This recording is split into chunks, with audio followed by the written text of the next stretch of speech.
നമസ്കാരം, metro star പ്ലസിലേക്ക് സ്വാഗതം. ഏതാനും നാളുകൾക്ക് മുൻപാണ് തനിക്ക് ക്യാൻസർ ആണെന്ന് വെളിപ്പെടുത്തി രേണുസുതി രംഗത്തെത്തിയത്. 15-ാം വയസ്സിൽ വന്നൊരു മുഴയാണിപ്പോൾ ക്യാൻസറായി മാറിയിരിക്കുന്നത്. ചികിത്സയുടെ ഭാഗമായി കീമോ എല്ലാം തുടങ്ങി കഴിഞ്ഞു. ആ വേദനകൾക്കിടയിലും യൂട്യൂബ് ചാനലിൽ രേണുസുതി സജീവമായി നിൽക്കുകയാണ്. ആദ്യത്തെ കീമോ അടുത്തിടെയായിരുന്നു.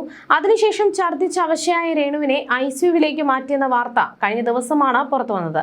കീമോയ്ക്ക് ശേഷം ശരീരമാസകലം പലതരത്തിലുള്ള വേദനകളും അവശതകളും അനുഭവിക്കുകയാണെന്നും എഴുന്നേറ്റിരിക്കാൻ പോലും കഴിയാത്ത അവസ്ഥയാണെന്നും രേണു പറഞ്ഞിരുന്നു.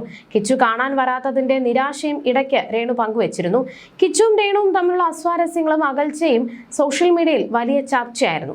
ഇപ്പോഴിതാ കിച്ചു പങ്കുവച്ച വീഡിയോയ്ക്ക് പിന്നാലെ കടുത്ത പ്രതികരണവുമായി രംഗത്തെത്തിയിരിക്കുകയാണ് രേണുസുതി. കിച്ചുവുമായുള്ള തന്റെ ചാറ്റുകൾ പരസ്യമാക്കിക്കൊണ്ടാണ് രേണു ഇത്തവണ ഇൻസ്റ്റഗ്രാമിലൂടെ കടുത്ത രീതിയിൽ പ്രതികരിച്ചത്. സബ്സ്ക്രിപ്ഷൻ തുടങ്ങിയ സമയത്ത് തന്നെ അത് വേണ്ട എന്ന് പറഞ്ഞിരുന്നുവെങ്കിൽ താനത് ചെയ്യില്ലായിരുന്നു എന്നാണ് രേണു വ്യക്തമാക്കുന്നത്. കിച്ചുവിന്റെ ഭാവിയെ തന്നെ ബാധിക്കുന്ന ഒരുപാട് കാര്യങ്ങൾ തന്നെ കൊണ്ട് പറയിപ്പിക്കരുതെന്നും രേണു ഇൻസ്റ്റഗ്രാം റീലിലൂടെ മുന്നറിയിപ്പ് നൽകുന്നുണ്ട്. തന്റെ സ്വന്തം മകൻ ഋതപ്പനേക്കാൾ കൂടുതൽ താൻ സ്നേഹിച്ചതും പരിഗണിച്ചതും കിച്ചുവിനെയായിരുന്നു എന്നും രേണു വീഡിയോയിലൂടെ പറഞ്ഞു. പണ്ടത്തെ കിച്ചു എന്ന രാഹുൽദാസിനെ കുറിച്ച് പോലീസ് സ്റ്റേഷനിൽ അന്വേഷിച്ചാൽ അറിയാമെന്നും രേണു പറഞ്ഞു. കിച്ചുവിന്റെ പഴയ കാലത്തെക്കുറിച്ച് ചില ഗുരുതരമായ സൂചനകളും രേണു തന്റെ പ്രതികരണത്തിൽ പങ്കുവയ്ക്കുന്നുണ്ട്.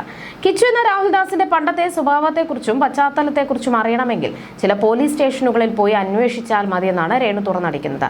കിച്ചുവുമായി വ്യക്തിപരമായി നടത്തിയ വാട്സ്ആപ്പ് ചാറ്റുകളുടെ സ്ക്രീൻഷോട്ടുകളും രേണു ഇതിനൊപ്പം സമൂഹ മാധ്യമങ്ങളിൽ പങ്കുവച്ചിട്ടുണ്ട്. രേണുസുതിയുടെ വാക്കുകൾ ഇങ്ങനെയായിരുന്നു: കുറ്റപ്പെടുത്തിയവർ പോലും എനിക്ക് വേണ്ടി പ്രാർത്ഥിക്കുന്ന സമയമാണ്. ഈ സമയത്ത് തന്നെ കിച്ചു എന്ന രാഹുൽ ഒരു വീഡിയോയുമായി വന്നിട്ടുണ്ട്. സബ്സ്ക്രിപ്ഷൻ കാരണമാണ് അമ്മയെ വെറുത്തത് എന്നൊക്കെ പറഞ്ഞിട്ടുണ്ട്. സുധിചേട്ടൻ മരിച്ച ശേഷം എന്ത് തുടങ്ങിയാലും അത് ഞാൻ കിച്ചുവിനെ അറിയിക്കുമായിരുന്നു. എൻ്റെ കയ്യിൽ തെളിവുണ്ട്. സബ്സ്ക്രിപ്ഷൻ തുടങ്ങിയപ്പോൾ ഇനി മേലാൽ ചെയ്യരുത് എന്നല്ല അവൻ പറഞ്ഞത്. അവനത് പറഞ്ഞിരുന്നുവെങ്കിൽ മോനെ കിച്ചു, അമ്മ അത് തുടങ്ങില്ലായിരുന്നു. പക്ഷേ മോൻ എന്താ പറഞ്ഞതെന്ന് അറിയോ? ഗുഡ് എന്ന് ചുണ്ടിൻ്റെ വീഡിയോ വന്നപ്പോഴാണ് കിച്ചു എന്നോട് സംസാരിക്കുന്നത്. അത്രയും നാൾ അവനൊന്നും പറഞ്ഞിട്ടില്ല. എത്രയോ പേരത് ചെയ്യുന്നു. അവർക്കില്ലാത്ത പ്രശ്നമാണോ എനിക്ക്? പൈസ കിട്ടുന്നല്ലോ. അന്ന് 2.5 ലക്ഷം രൂപയൊക്കെ എനിക്ക് കിട്ടിയിരുന്നു എന്നാണ് ഞാൻ പറഞ്ഞത്. അത് കിച്ചു പുറത്തുവിടേണ്ട കാര്യമുണ്ടായിരുന്നു. കിച്ചുവിനെ നിയന്ത്രിക്കുന്ന ഒരു സ്ത്രീ ഉണ്ടെന്ന് എനിക്കറിയാം. അവർക്കൊന്നും അറിയില്ല. ഒന്നും അറിയാതെ എൻ്റെ മെക്കെട്ട് കയറാൻ വരരുത് ദയവ് ചെയ്ത്. ഞാൻ ക്യാൻസർ രോഗിയാണ്. ഇനിയെങ്കിലും കിച്ചു ഈ അമ്മേനെ വെറുതെ വിടൂ. നീ എന്നെ നോക്കണ്ട, എനിക്ക് ഗുണവും ചെയ്യണ്ട, അമ്മ എന്നും വിളിക്കണ്ട. എന്നെ ദ്രോഹിക്കാതിരുന്നൂടെ ഇനിയെങ്കിലും. ഞാൻ മരിച്ചാൽ പോലും എനിക്ക് ഒന്നും ചെയ്യണ്ട. ഞാൻ പ്രസവിച്ച എൻ്റെ ഋതപ്പനേക്കാളും ഞാൻ നിന്നെ സ്നേഹിച്ചു. ഞാൻ ഉറക്കമൊഴിച്ച് ചെയ്ത ജോലിയിൽ നിന്നും കിട്ടിയ പൈസ നിനക്ക് തന്നു. നിന്റെ പെറ്റ തള്ള ഇട്ടിട്ട് പോയത് മുതലുള്ള കാര്യങ്ങൾ നീ എന്നോട് പറഞ്ഞിട്ടുണ്ട്. കൊല്ലത്തെ വീട്ടിൽ ചെറുപ്പത്തിൽ നീ അനുഭവിച്ച കാര്യങ്ങൾ നീ എന്നോട് പറഞ്ഞിട്ടുണ്ട്. അതൊന്നും ഞാൻ പറയുന്നില്ല. ഇനിയെങ്കിലും എന്നെ വെറുതെ വിടൂ. ക്യാൻസർ രോഗവുമായിട്ട് ഞാൻ മല്ലിടുകയാണ്. ഋതപ്പന് വേണ്ടിയിട്ട് എനിക്ക് ജീവിച്ചേ പറ്റത്തുള്ളൂ. എന്നെ വെറുതെ വിടൂ കിച്ചു. നമുക്ക് രണ്ടുപേർക്കും മാത്രം അറിയാവുന്ന കാര്യങ്ങളുണ്ട്. ഭാവിയെ വരെ ബാധിക്കുന്ന കാര്യങ്ങളുണ്ട്. അതിനെ കൊണ്ട് പറയിപ്പിക്കരുത്. എൻ്റെ കുഞ്ഞ് നിന്നെ ചേട്ടനായിട്ട് കണ്ടുപോയി. ഞാൻ സബ്സ്ക്രിപ്ഷനല്ലേ തുടങ്ങിയിട്ടുള്ളൂ. 1 വർഷമല്ലേ ആയിട്ടുള്ളൂ സ്വന്തം കാലിൽ നിൽക്കാൻ നീ തുടങ്ങിയിട്ട്. അതിനു മുന്നേ ഒരു രാഹുൽദാസ് ഉണ്ടായിരുന്നു. ചില പോലീസ് സ്റ്റേഷനുകളിൽ രാഹുൽദാസിനെ കുറിച്ച് തിരക്കി നോക്ക്.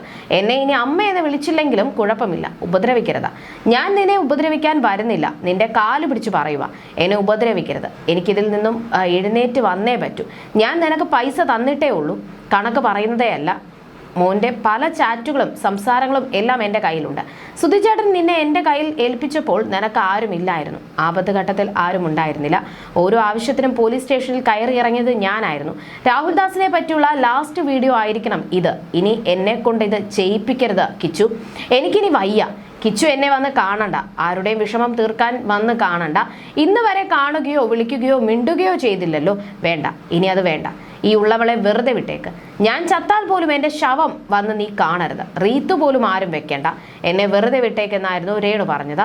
കൊല്ലം സുധിയുടെ വിയോഗത്തിന് ശേഷം കുടുംബത്തിൽ പല വിധത്തിലുള്ള അഭിപ്രായ വ്യത്യാസങ്ങളും തർക്കങ്ങളും നിലനിന്നിരുന്നുവെങ്കിലും അത് ഇത്രത്തോളം പരസ്യമായ ഒരു പോരിലേക്ക് നീങ്ങുന്നത് ഇതാദ്യമായാണ്.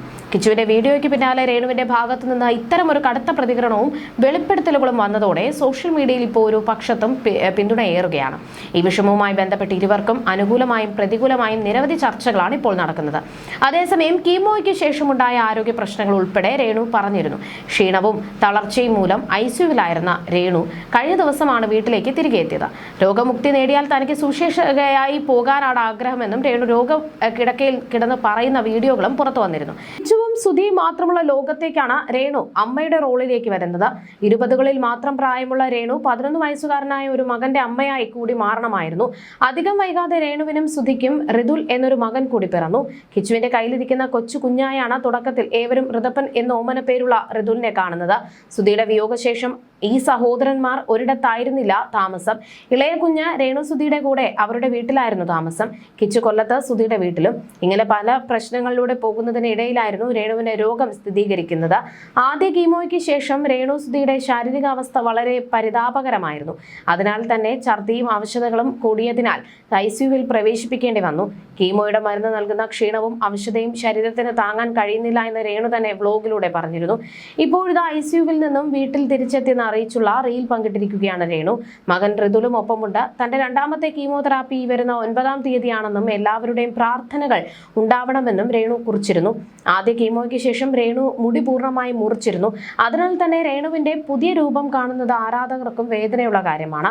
മകനൊപ്പമുള്ള വീഡിയോയ്ക്ക് പതിവ് പോലെ പോസിറ്റീവും നെഗറ്റീവുമായ കമന്റുകളുണ്ട്. അസുഖം വന്ന ശേഷമാണ് രേണു മകനെ യഥാർത്ഥത്തിൽ സ്നേഹിച്ചു തുടങ്ങിയതെന്നും ആ കുഞ്ഞ് അമ്മയുടെ സ്നേഹവും സാമീപ്യവും അനുഭവിച്ചു തുടങ്ങിയതെന്നും ചിലർ കുറിച്ചു. ഇപ്പോഴെങ്കിലും ആ കൊച്ചിന്റെ കൂടെ കണ്ടല്ലോ സന്തോഷം. അസുഖം വന്നപ്പോൾ ആ കുഞ്ഞിന് ഒരു ഉമ്മ കിട്ടി. എന്തെങ്കിലും പ്രശ്നം വന്നാൽ ക്യാമറയും ഫ്രണ്ട്സും ഫാൻസും ഒന്നും കൂടെ കാണില്ല.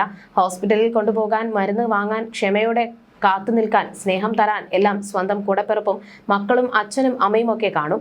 ഇപ്പോൾ നിങ്ങൾ സോഷ്യൽ മീഡിയയിൽ എത്ര മര്യാദയോടെ പെരുമാറുന്നു, സംസാരിക്കുന്നു.